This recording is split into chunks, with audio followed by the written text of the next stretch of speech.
우리 시편 56편 1절에서 마지막 절 13절 말씀까지 우리 함께 봉독하도록 하겠습니다. 하나님이여 내게 은혜를 베푸소서. 사람이 나를 삼키려고 종일치며 압제하나이다. 내 원수가 종일 나를 삼키려 하며 나를 교만하게 치는 자들이 많사오니 내가 두려워하는 날에는 내가 주를 의지하리이다. 내가 하나님을 의지하고 그 말씀을 찬송하올지라. 내가 하나님을 의지하였은즉 두려워하지 아니하리니 혈육을 가진 사람이 내게 어찌하리이까. 그들이 종일 내 말을 곡해하며 나를 치는 그들의 모든 생각은 사악이라. 그들이 내 생명을 엿보았던 것 같이 또 모여 숨어 내 발자취를 지켜보나이다. 그들이 악을 행하고야 안전하오리이까. 하나님이여 분노하사 뭇 백성을 낮추소서. 나의 유리함을 주께서 계수하셨사오니 나의 눈물을 주의 병에 담으소서. 이것이 주의 책에 기록되지 아니하였나이까. 내가 아뢰는 날에 내 원수들이 물러가리니 이것으로 하나님이 내 피하심을 내가 아나이다. 내가 하나님을 의지하여 그의 말씀을 찬송하며 여호와를 의지하여 그의 말씀을 찬송하리이다.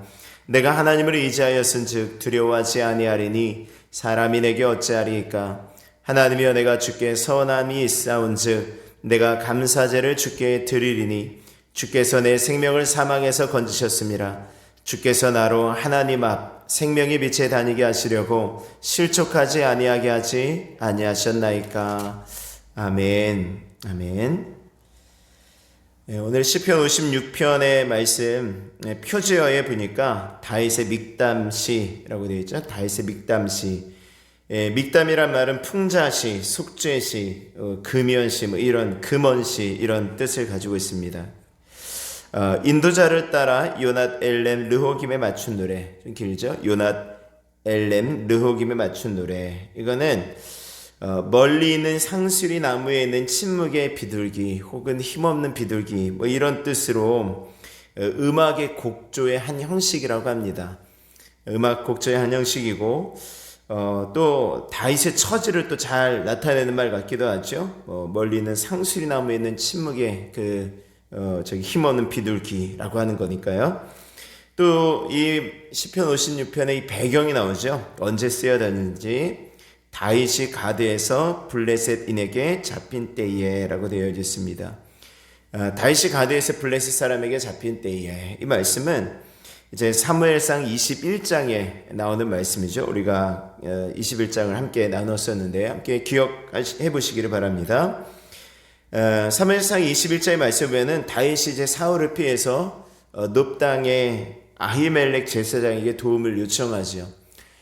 그래서 아히멜렉 제사장이 다윗에게 하나님 앞에 그 예물로 하나님 앞에 이제 진설되어 있던 그런 떡을 주고 또 무기인 블레셋이 썼던 칼, 다윗이 블레셋을 죽일 때 썼던 블레셋의 칼을 또 다윗에게 줍니다. 그런데 그 모든 장면들을 사울의 목자장이었던 도익이라는 사람이 다 보고 있었죠. 그러니까 그것들 때문에, 그 사실 때문에 다윗이 좀 위협을 느꼈는지 그것을 이제 서둘러 떠나서 이제 블레셋 땅으로 들어가게 되어집니다. 어쩌면 다윗은 이스라엘에서 이미 다윗을 모르는 사람이 없었기 때문에, 그리고 어디를 가든 사울을 도와서 다윗이 있는 곳을 알려주는 그런 사람이 있었을 것이라고 생각했기 때문에 이스라엘에서 도망다니는 것보다는 블레셋으로 도망가는 게 낫겠다라고 생각했을 수 있습니다.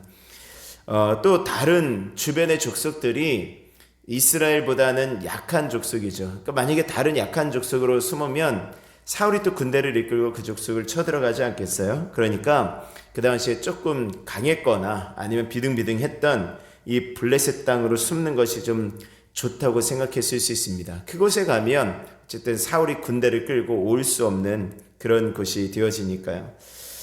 그래서 다윗은 블레셋 땅으로 들어갑니다. 근데 자기가 죽인 골리앗의 고향이었던 가드 땅으로 이제 들어가게 되어지죠.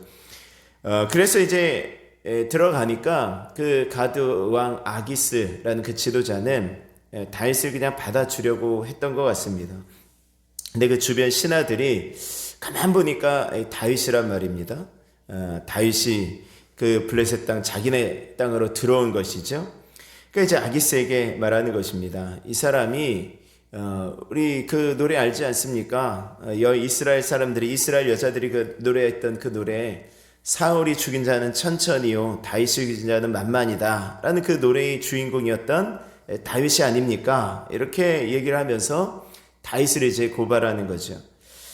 다윗이 그 정체가 들통이 났습니다. 어떻게 할까 고민을 했겠죠. 그러다가 이제 살기 위해서 미친 척을 하는 장면이 나오죠. 갑자기 눈동자를 돌렸을 거고, 코를 벌렁벌렁거리고 입을 삐뚤게 하고 침을 질질 흘리면서 이제 수염에 툭 떨어지게 그렇게 이제 미친 척을 하고, 또 문짝에다가 끄적끄적 글씨도 쓰고 아무렇게나 글자를 글쩍글쩍거리고 뭐 이런 어떤 미친 척을 하고 있습니다.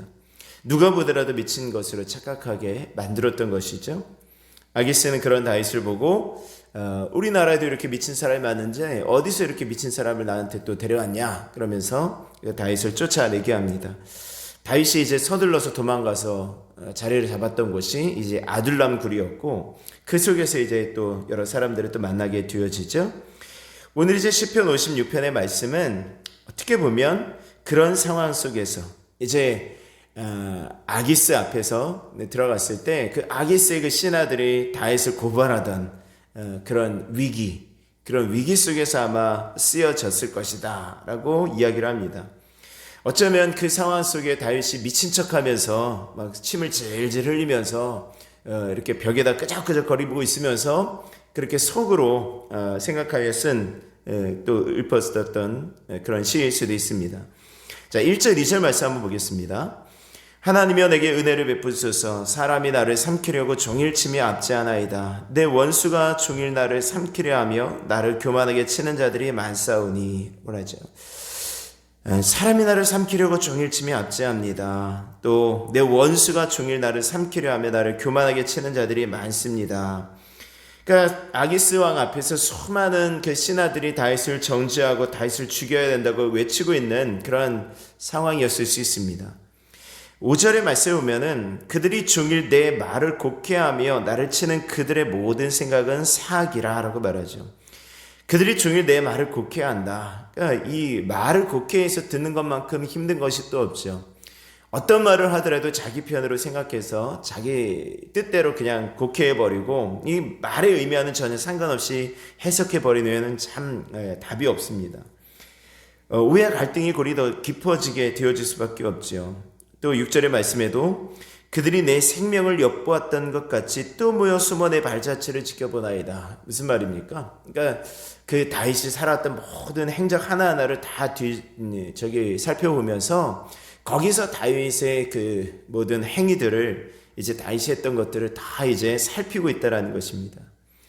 그러니까 그런 속에 이제 다윗이 위기가 찾아온 것 아니겠습니까? 다윗이 어떤 사람인지, 이제 블레셋 땅에서 다윗이 어떤 사람인지를 다 이제 알려지게 되어졌으니까요.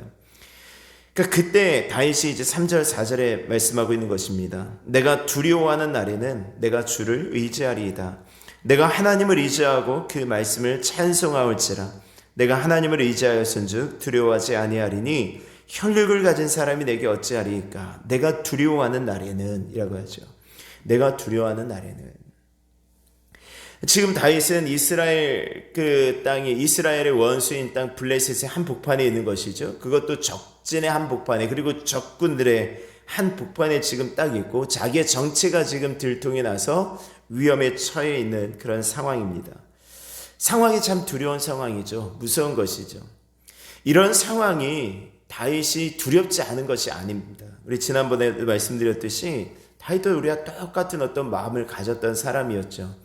무서움을 느끼고 두려움을 느끼고 죽을 것 같은 그런 마음이 들고, 그것은 다 똑같았다라는 것입니다. 근데 그 두려움이라는 그 동일한 감정 속에 다윗이 어떻게 그 두려움이라는 감정을 극복해 나가는가라고 했을 때, 오늘 3절 4절의 말씀은 내가 주를 의지하리이다. 4절에 내가 하나님을 의지하고 또 내가 하나님을 의지하였은즉, 그 10절 11절에도 마찬가지로 내가 하나님을 의지하여 여호와를 의지하여 내가 하나님을 의지하였은즉, 이렇게 하나님을 의지한다라는 말이 계속 반복되고 있죠. 당장 눈앞에 보이는 어떤 현실과 상황 속에서 사실 우리가 하나님을 의지한다, 보이지 않는 하나님을 의지한다라는 것은 말처럼 쉬운 것은 아니겠죠. 어쩌면 다윗이 지금 아기스, 그 눈앞에 보이는 아기스 왕, 절대 권력, 지금 현재 상황은 절대 권력 아닙니까? 아기스의 말 한마디면 다윗이 지금 죽을 수밖에 없는 상황 아니겠습니까?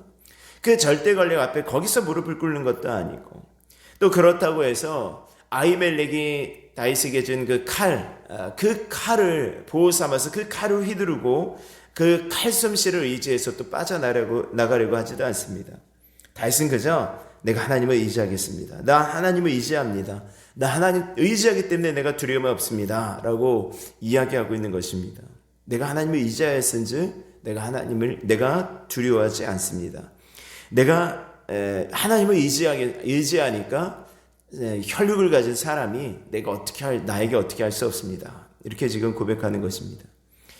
다시 하나님을 의지하였던 이유가 무엇일까요? 우리가 하나님을 의지해야 되는 이유가 무엇입니까? 여러분들 8절 말씀 보십시오. 나의 유리함을 주께서 계수하셨사오니 나의 눈물을 주의 병에 담으소서. 이것이 주의 책에 기록되지 아니하였나이까. 나의 유리함을 주께서 계수하셨다라는 것. 왜 우리가 하나님을 의지하냐? 우리의 형편을 아신다라는 것입니다. 우리의 상황을 아시는 거죠. 하나님께서 다윗이 유리함을 아셨다, 계수하셨다라는 것입니다. 그러니까 다윗이 사울을 피해 도망다녔던 모든 그런 날수를 하나님께서 다 세고 계셨다. 그 모든 날을 아신다라는 것은 다윗의 모든 사정과 형편을 하나님 너무 잘 아신다라는 것입니다. 그리고 거기에 그렇게 도망다니면서 흘렸던 억울함들, 힘든 것들, 힘들며 흘렸던 그 모든 눈물을 주님께서 아신다라는 것입니다. 나의 눈물을 주의 병에 담으소서. 여러분들 굉장히 시적이죠. 나의 눈물을 주의 병에 담아주소서. 이 고대 이스라엘에는 이 눈물병이라는 것이 있었대요. 그래서 이렇게 항상 이렇게 허리에 차고 다니다가 이게 조그마한 이제 가죽 주머니죠. 가죽 주머니 같은 것이었는데 그걸 이제 눈물병이라고 이름을 한 거죠. 그래서 억울한 일을 만나거나 고통스럽거나 또 뭐 이런 어떤 상황을 만나서 눈물을 흘릴 때 그걸 이제 눈앞에 대서 그 눈물을 다 이제 모았다라는 것입니다. 눈물을 받았대요.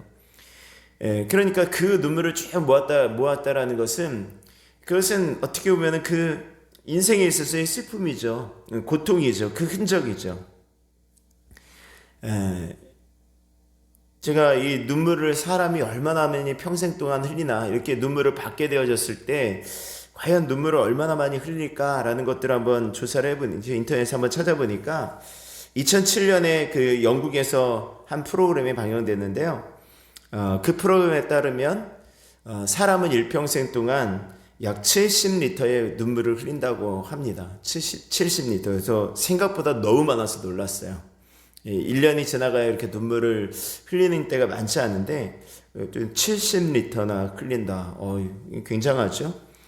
어쨌든 그렇게 눈물병, 이렇게 억울한 일 당하고 슬픈 일, 원통한 일 당하고 고통스러운 일 당할 때 흘렸던 그런 눈물병을 그럼 모아가지고 죽을 때, 그 사람이 죽을 때 이제 뼈물거리처럼 이렇게 같이 묻어주었다고 해요. 그러면 그가 그렇게 고통의 눈물을 흘릴 때 하나님께서 외면하지 않으셨다라는 그런 의미를 담는 것이라고 합니다. 그러니까 다윗은 그런 고통스러운 또 어려운 순간이 주의 또 책에 기록되어져 있다 그러죠. 이것이 주의 책에 기록되지 아니하였나이까. 여러분들 주님과 함께했던 주님의 말씀을 지키기 위해서 열심히 살아가면서 고통당했던 그때 모든 상황들을 적은 책들이 주님 앞에 있다라는 것은 또 얼마나 감동이 되어지겠습니까? 우리가 지난날의 사진을 보면서 추억에 잠기는 것은요, 그 사진을 보면서 그때 상황들이 막 떠오르잖아. 이때 이랬었어 라는 어떤 상황들이 막 떠오르잖아요.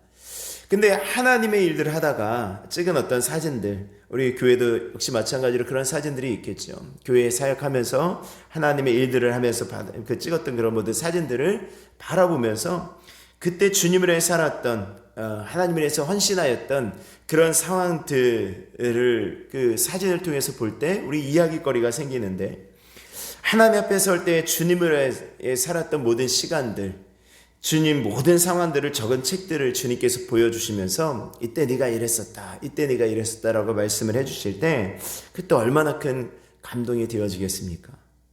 하나님이 모든 형편을 아시는 거죠. 그러니 우리가 하나님을 의지할 수 있는 은혜가 있기를 원합니다.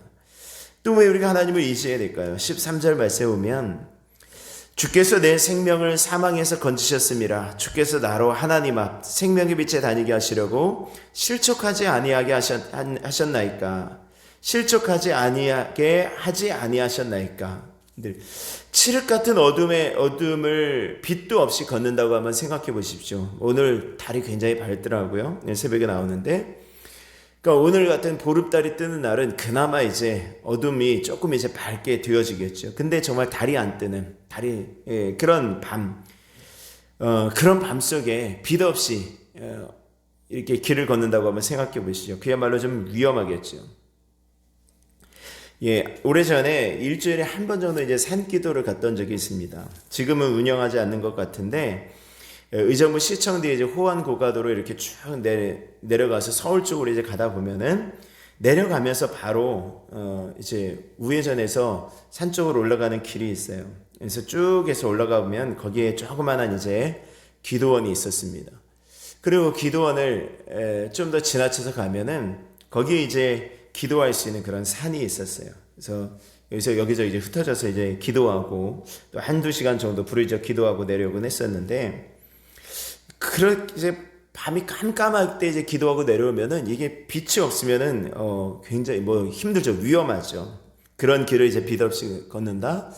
그런 산길을 후레쉬 없이 걷는 것은 굉장히 위험합니다. 근데 그렇게 후레쉬를 비칠 때도 너무 깜깜하니까 앞에 길을 비추는 것이 아니라 사실은 바로 내 발 앞에 비추게 되어지죠. 바로 내 발 앞에 비춰야 길을 잘 찾아갈 수가 있죠. 어떻게 되는지 전체적인 길은 우리 머릿속에 있죠. 그래서 이제 내려가게 되어져서 또 안전하게 내려올 수 있는데, 저는 그곳을 내려올 때마다 시편 119편 105절의 말씀이 좀 생각이 났어요. 주의 말씀은 내 발의 등이요 내 길의 빛이니이다 라는 말씀이죠. 그러니까 하나님의 말씀은 하나님께서 우리들이 인도해 주시는데 우리 발의 등이요, 그냥 바로 내 발 앞에를 인도해 주시는 거예요. 그 앞에 내가 어떤 상황이 될지, 내가 어디로 갈지 사실은 잘 모를 수 있습니다. 근데 바로 앞에 내가 위험을 계속 위험한 상황이 있는지를 살펴보면서 그 위험을 피해서 내가 가다가 보면, 언젠간 그렇게 가다 보면 정말 안전하게 이게 산 밑을 내려오게 되어지죠.